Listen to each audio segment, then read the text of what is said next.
healthcare today. Improving movement, function, and health, improving life. Call to schedule your appointment today. When you're driving, anything can happen. See? So where do you go when your tires need work? Or there's a fluid leak that wasn't there yesterday? You go to Tires Plus. At Tires Plus, we do high-quality car service with trained technicians.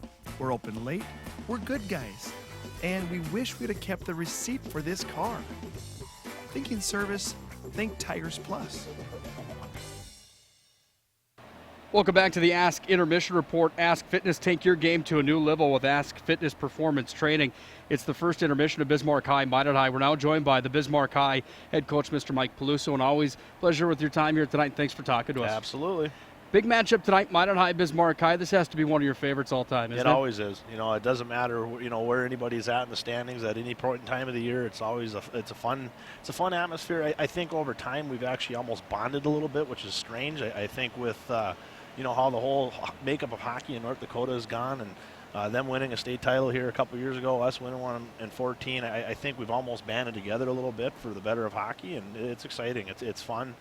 The coaching staffs have a great relationship, and you know, certainly the kids are going to get after it, but after the game, you know, Grubber and I are going to go shake hands and talk fishing. Talk a little bit about this this program that you have this year. You guys were predicted number 3 in the state of North Dakota. I don't know if that's fair with the numbers you guys have been putting up. You got a heck of a hockey team, hey? Oh no, we'll fly. That's just fine. That's a good spot for us. You know, we're a different hockey team than you've probably seen us in the past. Very explosive at times. You know, we got guys that can put pucks on the net. There's times there's not enough pucks, to be quite honest with you. But there again, you know, we're trying to teach them to play a different way, and it's a different makeup. It's a much different hockey team than I've coached in a lot of years. That brings me to my next question, and kind of why I wanted to pick your brain today. I know that there's been, you know, this day and age of social media is just unbelievable. The other night, Pat Maroon, who used to play in the North American Hockey League, he was the MVP of the North American Hockey League. And when I was with the Bismarck Bobcats, I had the chance to meet Pat Maroon at the national tournament. He's playing for Edmonton now.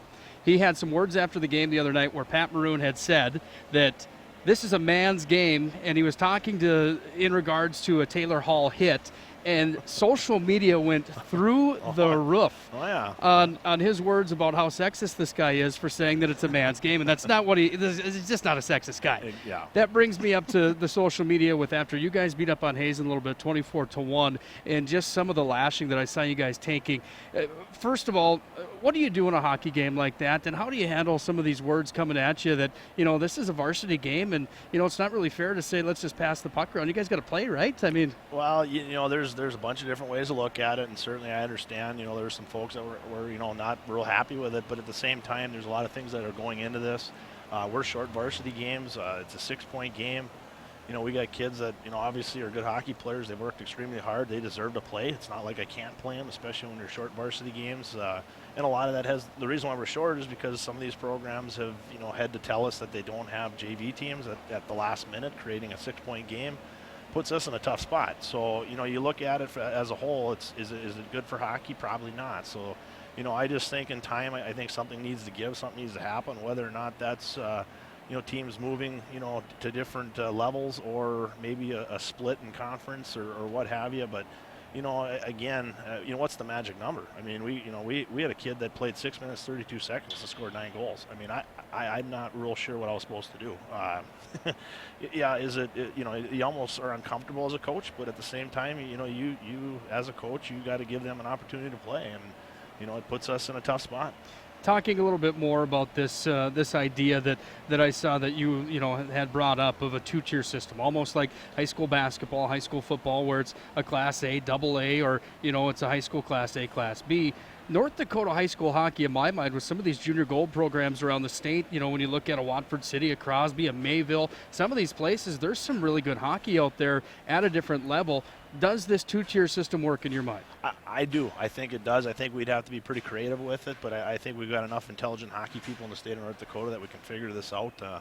You know, you just got to look at it honestly. And again, yeah, I'm taking heat for it, but you know, I'm not here for any reason other than to make hockey better in general. And it's not, you know, I think our program's done a great job. So is Minot doing a great job of building respect through the state of North Dakota as a contender each and every year. And it takes time. I mean, it's, Bismarck High is 40 plus years, mine in the same boat. I mean, it takes time, and it takes numbers. It takes, a lot of things happening. So, again, I think a two-tier state, it's tailor-made for it. You'd have 7 teams, 8 teams, what have you, and a top tier. It's giving you a built-in schedule. You still have 5 to 6 games out of conference to play with. You can cross over. You can play single A teams. You can go to Minnesota. You can go up to Canada, what have you. I think you'd see a couple other programs, like you mentioned, come into the high school realm. I know we'd have to dance around a little bit of the high school bylaws. You got to have X amount of kids enrolled and this and that. I think we almost have to adopt our own format and see if we can't get to the powers that be and make something happen. Just a better hockey. I mean, you look at Minnesota. I get it. We're not Minnesota, and I'm getting crushed on that, but I'm looking at us as a section of Minnesota. I mean, they're doing it there, and they've had some great success. And certainly there's teams that would love to still be playing AA, but you got to look at the big picture, and they can't. They don't have enough numbers. They might 1 year out of 8, but that doesn't do anybody any good. So why not let them have success at the A level? They're going to build their program within.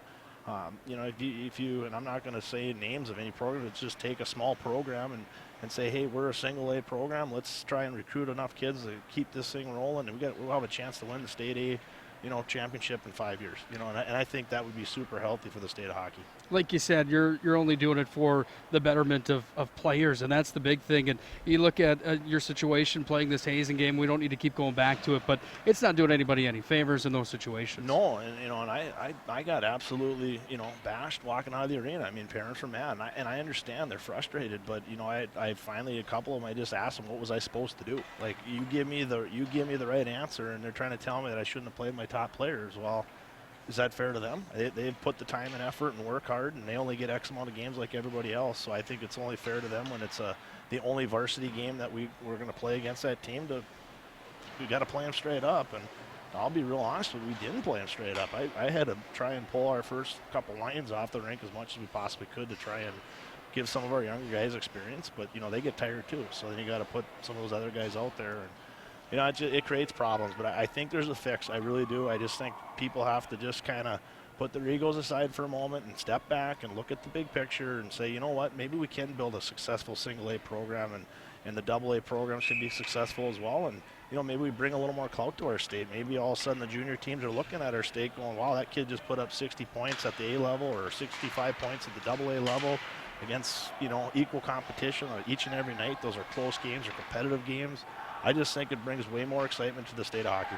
So back in the day, I remember watching the state high school hockey tournament on a TV broadcast. Your dad, who's a legend in North Dakota for high school hockey, brought up the idea of North and South for splitting the two conferences instead of East and West, and the East had an uproar over this conversation. I can almost imagine it. This new system for you, in your mind, that you're talking about, this AA tier, this does some good things for the east side of the state, correct? I mean, this frees some games for Rozos and Warroads. 100%. I got in an argument with a radio broadcaster out east, not from Grand Forks. He's actually not from there, but he was convinced that Central and Red River would lose games in Minnesota. So I had to do a little history and go back and check on it. And they actually are only playing 2.5 teams for Minnesota this year. And what I mean by that is the one team gets Warroad, and the other 2 teams they play are Detroit Lakes and East Grand Forks, and that's it. So it tells me that they're almost would be starving to get rid of some of these games on their schedule to free up that chance to go play those teams. And certainly I know a lot of those programs would be, welcoming those 2 programs with open arms. Those are good hockey programs. I mean, that's why they're rated 1 and 2 in the state right now.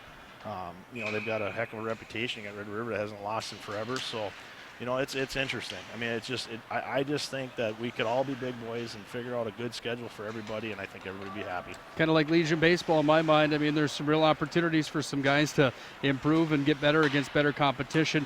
Is there a plan of attack that's being put in place right now? Is there things that we can do as fans of this, or as players, coaches, staff to get this message to where it needs to go, or is that not quite there yet? No, we've talked about it in our coaches meetings. We had a pretty good discussion about it last year, both in our West Region meeting and at the state meeting, and they all kind of say the same thing. We've got to make a proposal, and I think we've got a couple of ADs that would be willing to do that. Now, again, I think we're going to have to adopt some different bylaws to get this thing through, or at least create talk. But I certainly don't think that talking about it here on on these types of programs and social media, I don't think it hurts. And I think the more support we get just to educate people, I don't think people are looking at it as a slap in the face. It's nothing even close to that. It's to help develop the state. And again, I know we're not Minnesota high school hockey. We're a section of Minnesota high school hockey. Let's take a page out what's really working, and it's working. They're keeping kids at home, and I don't want to lose kids to midget and programs and they're not ready to go, or junior programs and they're not ready to go, and that's what we're trying to kind of counter. Appreciate the conversation tonight. Real interesting stuff. I'm on board for this 100%. Thanks for your time here. Thank you. That's Mike Peluso, the head coach of the Bismarck High Demons. When we come back to the Ask Intermission Report, we'll look back to the highlights of the first. This is Minot High and Bismarck High at the VFW Sports Center in Bismarck. This is Minot High Magicians Hockey. At Premier Chiropractic, we are dedicated to achieving the best results possible for our patients through the most cutting-edge advances in natural healthcare today, improving movement, function, and health, improving life. Call to schedule your appointment today.